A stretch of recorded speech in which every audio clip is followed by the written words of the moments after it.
If you love movies, you're in the right place, and that place is here at the Chronicle, the official film podcast for the people's movies. Welcome back, and welcome to episode 60 of the podcast. My name is Paul, I'm your host. I'm also the editor of the People's Movie. Welcome to this new episode, and another welcome back to Nick Bartlett. How are you, Nick? Hi, Paul. Yeah, I'm good, thank you. That's great. And myself and Nick, we're going to do one film this week, so it's a slightly shorter episode, and we're going to do Toy Story. That's Toy Story 5. And for the film for this episode, episode 60 of the Chronicle, we're reviewing Toy Story 5. So before we get started, folks, just as ever, every episode, we try not to spoil things. Occasionally, an odd spoil may come out. We don't do it deliberately, but sometimes certain films may have to say certain things to explain what we're talking about. Nick, would you like to tell us what the basis of Toy Story 5 is all about, and if you liked it or didn't like it? Yeah, sure. So everyone, hopefully, by this point, is familiar with all the main characters from Toy Story. I don't know why you'd go see Toy Story 5 if you haven't seen the previous four. But the plot of this one is Bonnie, who the owner of the toys, is now is struggling to sort of make friends with the other children her age. Who are all sort of moving away from playing with toys and playing with their electronic devices instead, so your tablets and iPads and things like that. Jessie, the cowgirl, who's now sort of the sheriff of the toys, tries to sort of help her out, but inadvertently makes things worse by leading her parents to get her a tablet called the Lilypad, who is starts out really nice, really well, like connecting Bonnie to her friends from class, but slowly starts to show like the slightly unhealthier side of it socially. Along the way, Jessie gets separated from the other toys and winds up in the childhood home of her first owner, who got introduced in Toy Story 2. And the rest of the film is her trying to make her way back to Bonnie and also sort of connect Bonnie with this new girl that she's met who also plays with toys. And yeah, so the film is kind of there's two films going on at once, I think, and one of them I really liked, and the other one I wasn't such a fan of. All the stuff with Jessie is just really well done, I thought. It was it really sort of to the point where it felt more like a sort of character study than the other Toy Story films felt. I felt like obviously I don't think there's going to be a world where we get a Toy Story film without Woody or Buzz, Yeah. but like they didn't really get that much. The focus in this film is very much squarely on Jessie, and I think it would have been a better film if it was just focused entirely on her, to be honest. But like yeah, all the stuff involving her and her connection with her former owners and Bullseye as well. Bullseye gets a lot more to do than he previously has done, which is I quite liked. Um, I loved all that, and that's the stuff that sort of pulls on your heartstrings, and really, I'll be honest, I wasn't the biggest fan of the film, but it still got to me at the end. So yeah, that's the good side of it. The other storyline is the sort of technology versus toys side of things, which on the surface feels, there's a lot of potential there, but I think along the way it just gets a bit muddled, and yeah, doesn't really know what side to come down on. I think. What did you think, Paul? Yeah, it was like as Alan Hansen used to say, a game of two halves. It was two stories. See, when it comes to franchises overall, even popular or even the really bad ones, I think they should be if they're going in they're up in the high, they're going absolutely fantastic. There's going to be a time they're going to say enough is enough, Mm, or the bad ones going to make another one, not again, that type of thing. I haven't seen the fourth movie, but I know about it. I know the sort of story it was trying to get. I'm not going to say it's terrible or it was great. I know it's sort of middle road for a lot of people. I think they should, if they're going to franchise, it should go out in a high. And there should be many of the franchises is when they don't go out in a high, they bring out another movie, and they think they find it sometimes quite hard to deliver something quite fresh and original, but still feeling an integral part of that franchise. There's a lot of things that do connect. with the actual film franchise. And Mm, some of them just feel nothing more like a cash grab. And this does feel a little bit of cash grab. It feels like a film studio making either feeling a bit jealous that there's other films that are making the waves at the moment. They go, I think we should make a new movie here, and with no idea what can we do different, or they play it like a spin-off film, one of the pointless spin-off films in order about some secondary characters. They think the fans do need it, mm. As I said, I mean the Buzz Lightyear, I mean, the Toy Story Buzz Lightyear, that should have been a big red warning for this franchise, for Pixar and Disney, to be very, very careful. They know that yeah, it might be a popular character. They need to be consistently strong to make to make things run. And obviously you've got the reason I'm sort of thinking I know this is an adult film. It's the Fast and Furious, which I believe the first one a lot of people liked, and then it went downhill until as they called them, the franchise Viagra. Dwayne Johnson came in, Mm. and it suddenly became great again, and then they made that pointless spin-off. No, the Hobbs, is it Hobbs and I forget that. I forget Hobson the Shaw. Hobbs and Shaw, which was just saying, look, we've got two love characters. You need to see this film, which didn't do anything to the franchise. It just made it sort of pointless. And I think Toy Story 1 to 3, that they're obviously seen as the golden age of the franchise. Mm. This Yeah. this is the Andy years. The third movie was a bit of an emotional gut punch. It was his goodbye. It was the end of the road. It was a tearjerker for many. Toy Story 4, as I said, I never saw it, but I know it's considered by some the least favourite. Maybe not now. It's very I much, mean, yeah, sorry, Toy Story. Yeah, sorry, Toy Story 3 is probably my favorite. But yeah, Toy Story 4 is like it's fine, but even that, I think I prefer this one to Toy Story 4, just for the Jessie storyline. But yeah, it's difficult. There's a lot of talk about it should have ended at 3. I don't know. I sort of see it as like I sort of compare it to compare it to The Simpsons and like series one to series Toy Story 1 to 3 sort of to me is like sort of the golden era of The Simpsons, and it's yeah, like I think like 1 to 8 or something like that, and what's left is sort of it's the same characters and everything, and it's sort of like hanging out with the characters and that's all fine, but it's just not the same. So that's sort of where I'm at. It really like I don't know. I it sort of gets to the point where like I'm just like, where is it going to end? Is it just going to be like non-stop now? Because if they've even 4 sort of had a sort of definitive ending, like you said, like 1 to 3 is sort of the Andy trilogy, and it's like sort of tracing the relationship with the toys as he gets older and how that changes with time.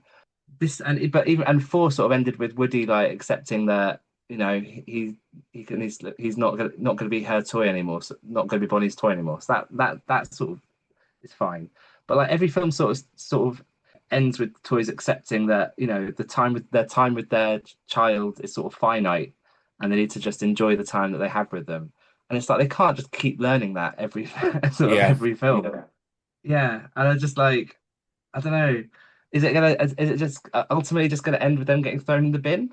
Because like I don't think we need to see that. Like yeah. we've seen like them accepting that that's gonna happen at some point, but I don't know if we need to actually. And I don't know. Like the other thing is that like Andy, as I said, Andy gets older over the course of the first 2 films. Bonnie, I think I could be wrong, but she's not that. She seems pretty much the same age as she was in Toy Story 4, which suggests to me that we're sort of leaving the realm of like growing up, and it's like I said, it's just going to be lots of like, what happened, like Toy Story, the toys in different situations now, rather than actually exploring like anything more interesting than that. I don't know. That might not make sense. Yeah. As you said, it was four was sort of seen as the first film, which it was actually just about the toys. It was an Yeah. existential. I can't even say that right. Existential film for them. And Toy Story 5 in a way sort of continues slightly that sort of story, where they're sort of jumping between the modern technology, and if Bonnie wants to keep the toys and things like that, you know. But also at the same time, make me think, is this him trying to start a new adventure? Because when I came out of the press screening, we watched, I think we watched the press, even though we're different press screenings, different parts of the country, I think we were watching roughly at the same time, and one of the other writers came out and said, that was rubbish. That was a girls' film. I went, yes, but also, you got to remember it's the character for the original, the previous film. These stories are not just for girls, they're also for boys. You know, it happens to both, the best of us. And I even look at it, see if you think about Randy Newman's You've Got a friend in me, even that's, if you want to look down that existential route, even that was feeling a bit threatened because obviously the new film is the Taylor Swift Yeah. his song I Knew You type thing, which obviously Taylor Swift, it'll be put with some of the young kids, but obviously the young girls will love that, you know, type Mm. thing. It's this film, as I said, it's sort of, I did like the message that I'm looking at the toys and technology, and obviously about the Bonnie being that sort of figure of the traditional toys. And then, but what she wants is someone, a friend, like obviously the Randy Newman song.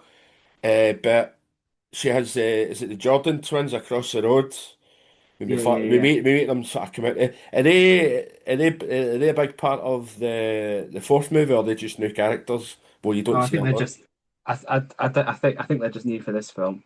Just new for this film because you sort of see them like across the road, and you can see like any other kid, she's a little bit embarrassed, and the toys are trying to push her out there, not to go and say hello to them and start playing them. And obviously, like any little kid does, they've got a safety blanket.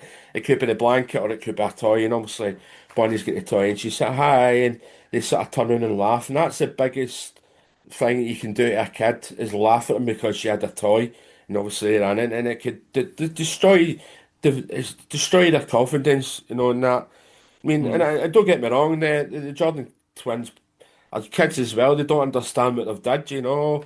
And obviously that becomes the catalyst of Jessie's story and how she tries to get, you know, let's see what's going on here, you know, on here. I tell you, yeah, you're right about the sort of balance. It doesn't give it's very clunky in a way it's an approach. But the reason I was also disappointed because if you see nowadays with technology nowadays, especially nowadays, where you see kids of all ages walking around with mobiles, and especially the older ones. The teens and that, they're walking about in the streets. They're like zombies with their heads down and they're walking into people and then they're going up to, hey, watch where you're going, you know, that type of thing. And, you know, with their vices and it's like that when you take them off them, it's like 30 seconds there, they're like renting out a train spotting, you know, he's having, was it a cold turkey, you know, or elephant, whatever it's called. They're sweating, oh, I need my mobile phone. And then you wonder why countries like Australia, and I think they're trying to do it here, they're trying to prevent, you know, kids of a certain age, the teens, you know, to start them going onto social media until they get to, I think it's 18 or whatever it is, you know, because there's so Mm. much on there. And then it shows you, I liked how it showed you how addicted, how quick things can get addicted. I mean, obviously, when things like when Bonnie gets a Lilypad, which is voiced by Greta Lee, you quickly see how addicted it becomes. You know, she's under the covers when she should be sleeping, and she's doing this, and then you also see, obviously, where the Lily You says, see "No, how you see how worn out she gets as well. Like she's sort of like in a trance, isn't she? exactly, yeah," and then Lolly says when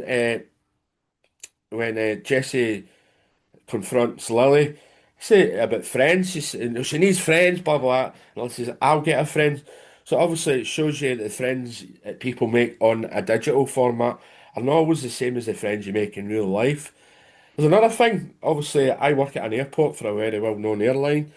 The theme tune in their advert, they like to hold hands a lot in it. If you know that song, you'll know what company I work for. It's like I check in and families come up. And especially you see kids sitting there. and young kids in their prams, and they're sitting there with their tablets, and it's unbelievable. Only because this is the only thing that the parents can keep the kids quiet. Obviously we live in an age where there's a lot of your sort of what you call your invisible disabilities.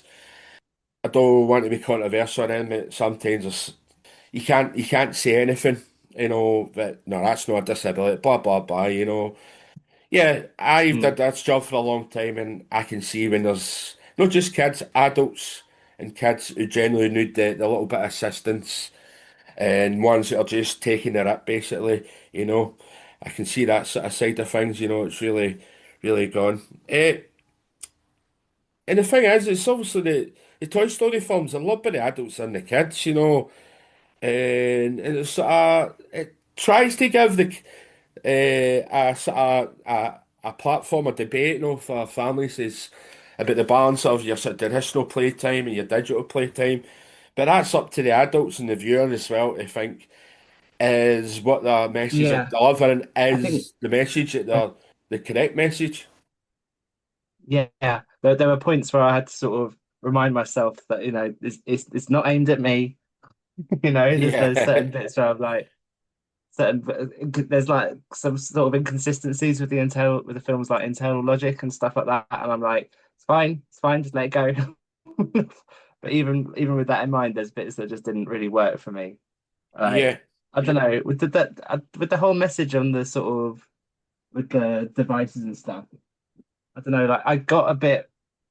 One of my main problems with the film is that it sort of really it sidelines a lot of the characters that that you come to know, and I think this sort of links into what you were saying about them wanting to sort of start afresh because it feels like a lot of the characters that like I grew up with Toy Story and Toy Story 2, and then Toy Story. I think I was probably about I was at uni when Toy Story 3 came out, I think, but like I grew up with like Mr. Potato Head and Ham and Slinky and all them. And like in this one, they're just basically in the background of scenes. They're not even really part of the film. And instead, you're getting all the ones that are introduced over the last couple of films. And it really feels like they're sort of out with the old, in with the new. But the new aren't that interesting. no, no, you're And it's right. like I found it quite sort of there's a sort of irony in it that like the film spends all this time talking about how the new technology is going to replace all these sort of beloved toys, while meanwhile the actual beloved toys from the franchise are being sort of shoved aside. Yeah. I did like the character Blaze, which is a young girl who lives in a house very familiar to Jessie. And obviously, how Jessie finds out is when she attempts to sort of help find out what's happening to the twins, our neighbours, the twins. An old couple find her, and they take her in. Obviously, they find in is it a sharps, I think they call them, the sort of trousers, the protector trousers that cowboys and cowgirls wear. It's got the dress in there, and this is obviously how we get introduced to Blaze. She's like the friend that Bonnie needs, type of thing. She loves the horses. So obviously when she finds Bullseye and Jessie, perfect for her.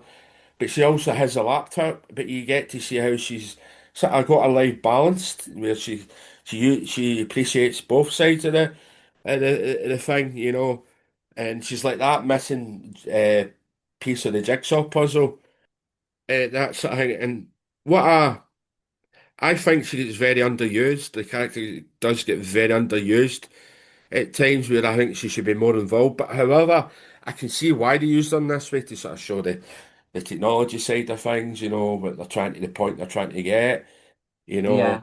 you I know. think yeah, they could have made the point a bit clearer about the sort of balance thing. But I honestly the film is so overstuffed as it is, I don't really know they could have how much more time they could have devoted to that character, They've got because there's that we haven't even talked about the whole subplot with all the Buzz Lightyears that are just sort of marching across the Yeah, country, which is just like I don't know, it feels completely unrelated and to everything else that's going on. And then it's like, again, it's a kids' film, so I don't know how seriously we should be taking it, but it feels like it's such a Deus Ex Machina to just sort of have these Buzz Lightyears just turn up at the end and sort of save the day. And, like, I don't know, like I wasn't a fan of that, but it did give it. It was my favorite. I think one of my favorite bits in the film is when they're in all the Buzz Lightyears are in the woods and they see the deer. Do you remember that bit? And it's like there's a Yeah, little brief, there's a brief bit where they're all just like doing. It turns into Snow White for like 20 seconds, where they're all just like enjoying nature, and then suddenly there's a human arrives and they have to just hide. But right, yeah, like, I think that I'm pretty sure there's a song from Bambi playing while that's going on. But I love that bit, and I think visually, all the stuff with the buzzers is really well done. yeah, Like the intro when they're on the island, and like all this other, there's lots of other. There's the animation is amazing. It should be yeah, said. Like but it's almost like a given now, isn't it? It's like, yeah, we know the animation's going to be great. I particularly liked the way they sort of the way the sort of the playtime is animated with Bonnie and with Blaze.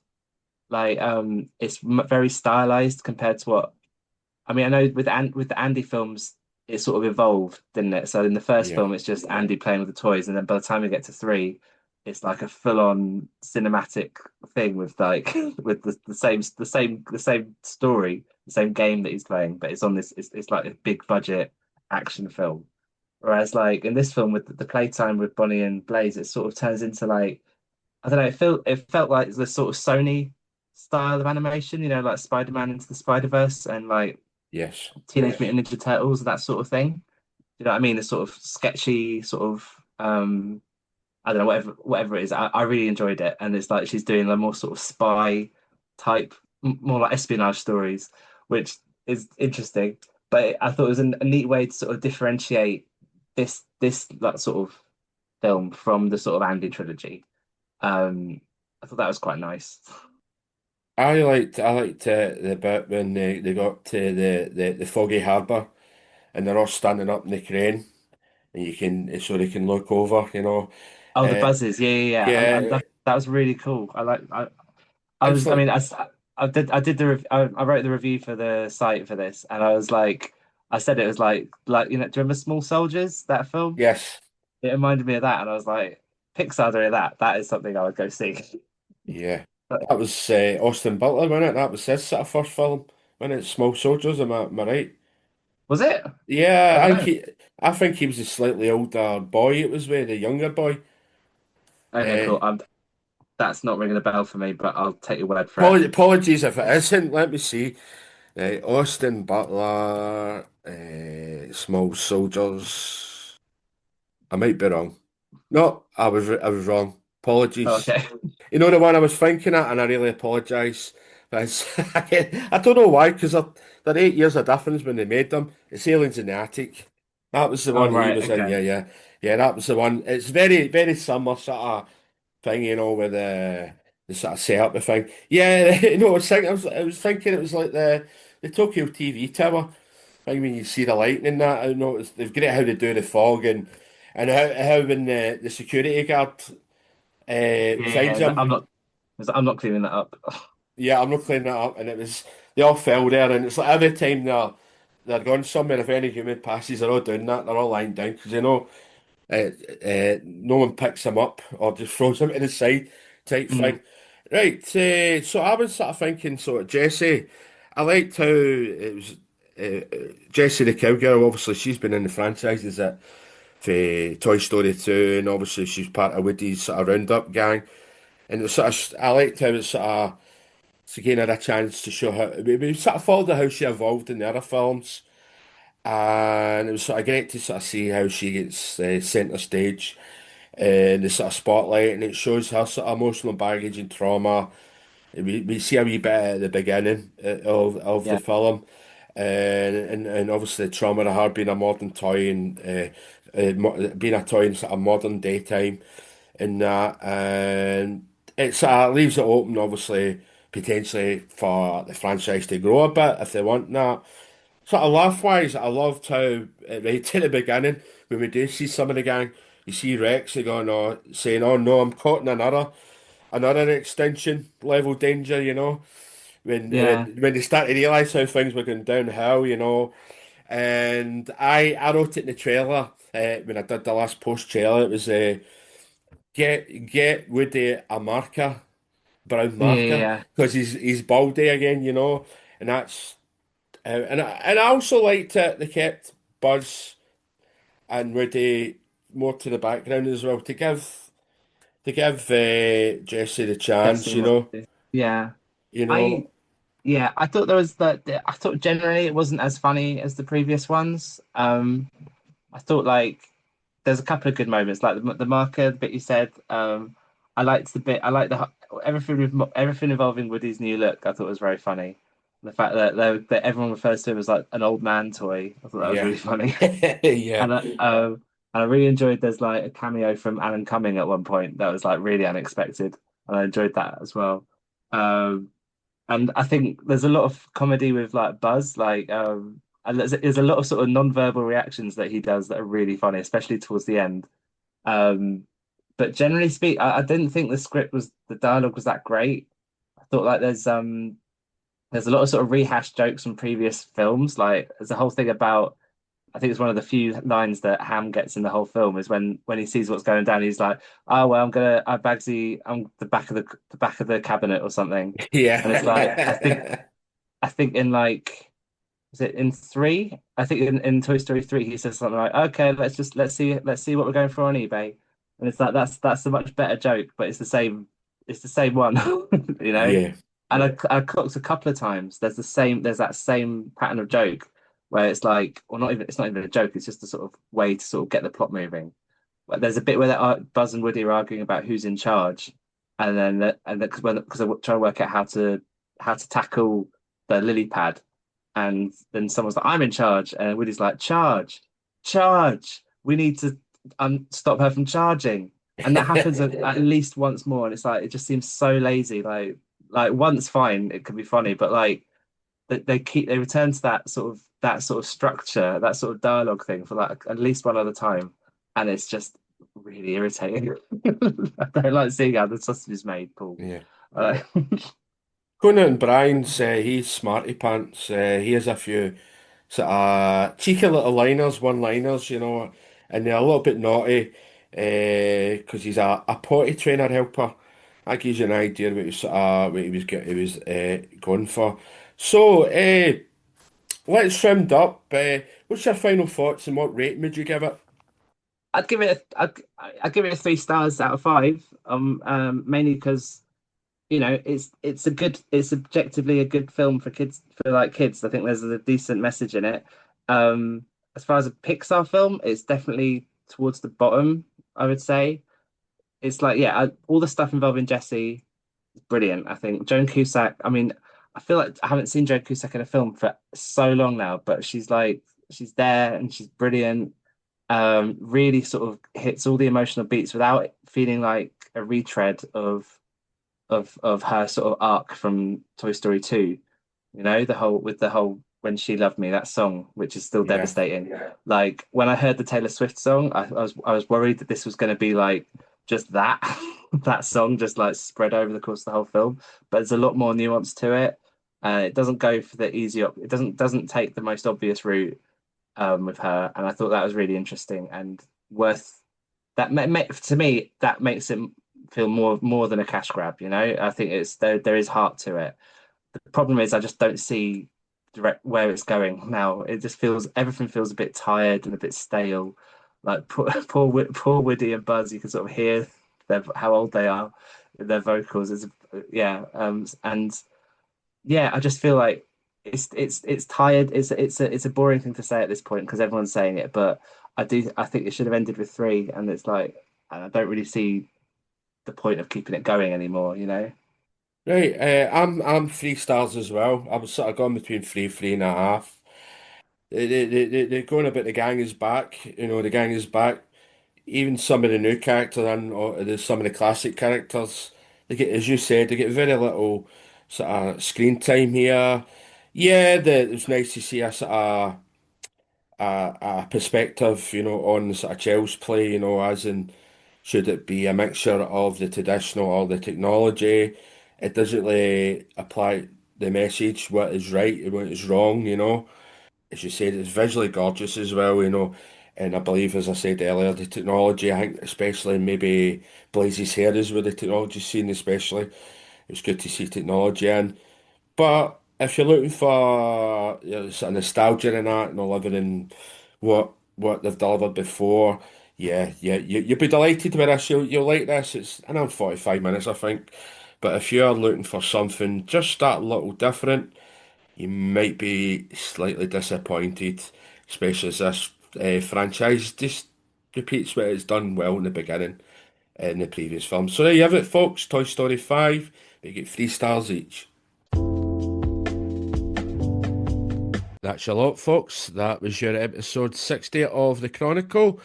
We just reviewed Toy Story 5, which is out at the time of the recording on the 19th of June. That is especially in the UK, Ireland, and possibly the US. By the time you listen to this, it might be already out, so please look at your local listings. Thank you very much for Disney and Pixar for letting us review the film.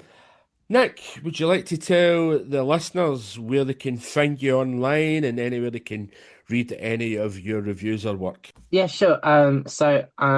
I write regularly for the People's Movies and Film Hounds and Critical Popcorn at the moment. I'm also on. You can check out any my reviews there. I'm also on social media on Instagram and X and Blue Sky, and Letterboxd, all with the username IMDBartlett. And yeah, so you can find me there. Thank you very much. As in for myself, the Chronicle and the People's Movies, we're at Facebook at the People's Movie.